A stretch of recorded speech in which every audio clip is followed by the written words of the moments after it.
अगर NTA fail हुआ है तो जिम्मेदारी एनटीए की भी है, सरकार की भी है, और उन्हीं को एड्रेस करना पड़ेगा, कोई और कैसे करेगा। एंड स्टूडेंट्स ये इंडियन मेडिकल एसोसिएशन को लेकर भी they have been very angry, you know, PG students हो जाएं, it's been a continuous process. ये नहीं कि वो नई बात है, काफी देर से people have been complaining about it. Another thing which has come in the news, can you just put that thing, general category, reserved category, उसको लेकर जो न्यूज में अब आया है, this is regarding UPSC, this is the tweet. ये जो IAS officer का है, पूजा Khedkar, getting into a reserved category when she is part of the having a non-creamy layer certificate, possesses property. अब this becomes the whole controversy about reserved, non-reserved. When you have so much of wealth, आप क्या ये सही है, गलत है, आप बताइए, because you have taken the UPSC exam also, आप जनरल कैटेगरी के स्टूडेंट में था। हाँ। मेरा रैंक 384 था और मेरे हॉस्टल के मेरे दोस्त जिनका रैंक 415-20 था, वो सब IPS IAS बन के अभी बहुत सीनियर पोजीशंस में हैं, और मैं ग्रुप बी सर्विस मुझे मिली थी लास्ट में, CSS। So in a way I can say I have seen this. इसके बाद भी मैं रिजर्वेशन के फेवर में रहता हूँ in as far as the policy is concern. Implementation की दिक्कत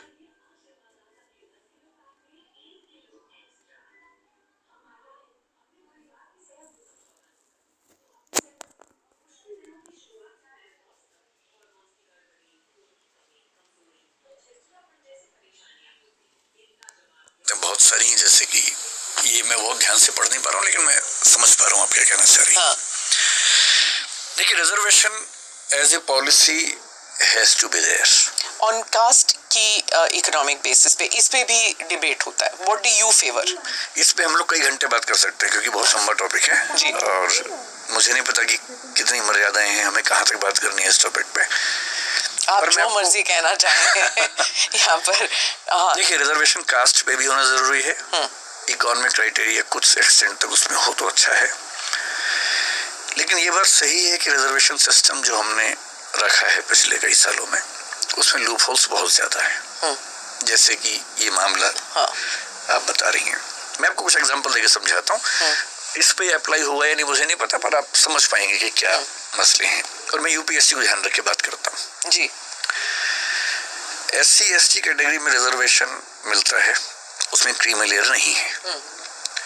सुप्रीम कोर्ट ने 2004-05 में एक फैसला दिया था M नागराज के मामले में, जिसमें यह कहा था कि जब प्रमोशन हम देंगे SC ST में, तब हम इस बात को इंश्योर करेंगे कि प्रमोशन क्यों दे रहे हैं। So in a way they introduce the concept of creamy layer in promotions in SC ST। Otherwise वहां अभी क्रीमी लेयर नहीं है। इसका मतलब क्या है? मैं SC ST आरक्षण का समर्थक हूँ, क्योंकि मैं जब ये बात बोलूंगा तो फिर बहुत क्लिप्स कटेंगे और लोग गालियां भी देंगे मुझे इसके बात पर मैं उससे पहले तैयार रहता हूँ। अब मैं इतना अभ्यस्त हो चुका हूँ कि मुझे फर्क पड़ना बंद हो गया उसका। The truth has to be there. Absolutely.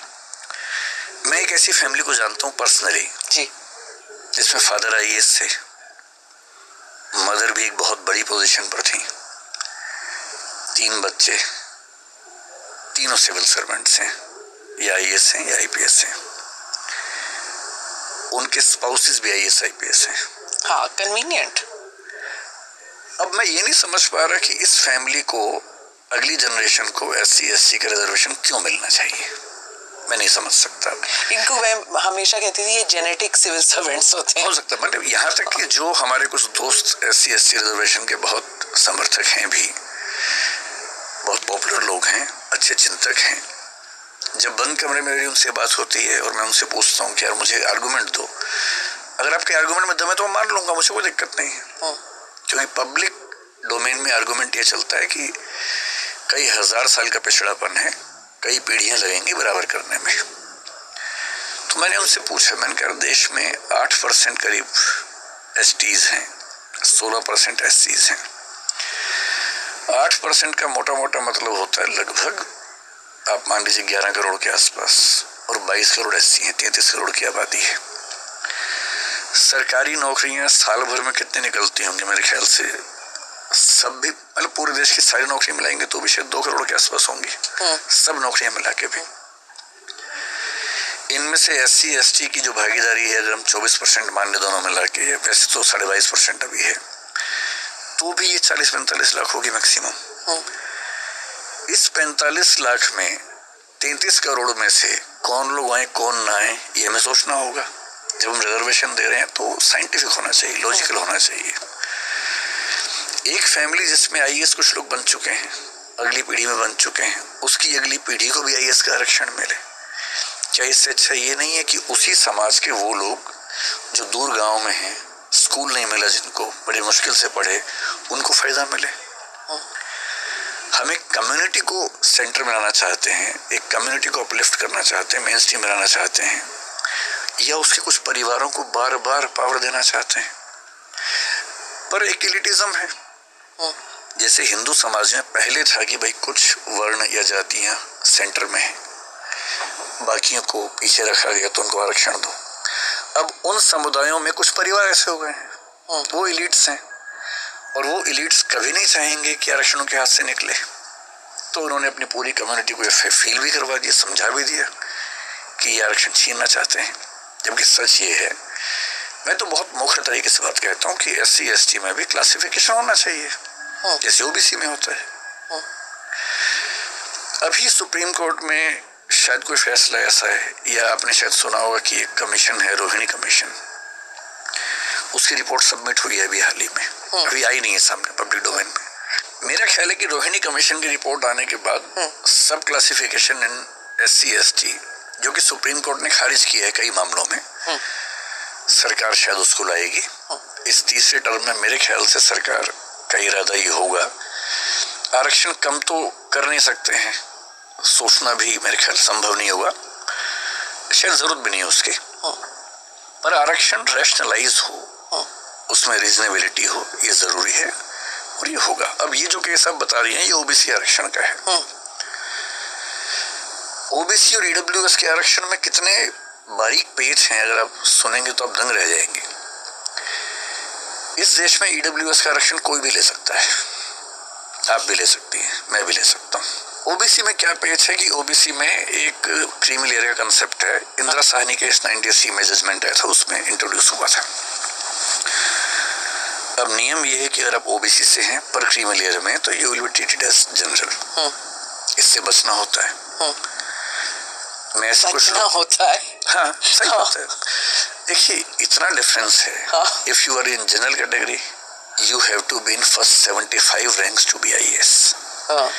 If you are in OBC, you can become IAS on 400 rank almost. So there is a huge difference. इसलिए अगर किसी के पास स्कोप होता है तो वो कोशिश करता है जी कि मैं बन ही जाऊं जी।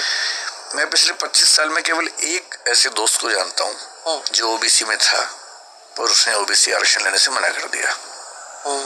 ये कहेगी कि मुझे बचपन ठीक मिला, पढ़ाई ठीक मिली, Why should I take reservation?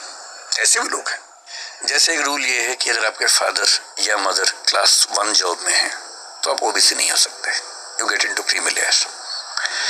आपके दोनों पेरेंट्स ग्रुप B में हैं तो भी नहीं हो सकते हैं, लेकिन ग्रुप C ग्रुप D में है, इनकम चाहे 8 लाख से ज्यादा हो तो भी आप OBC में रहते हैं।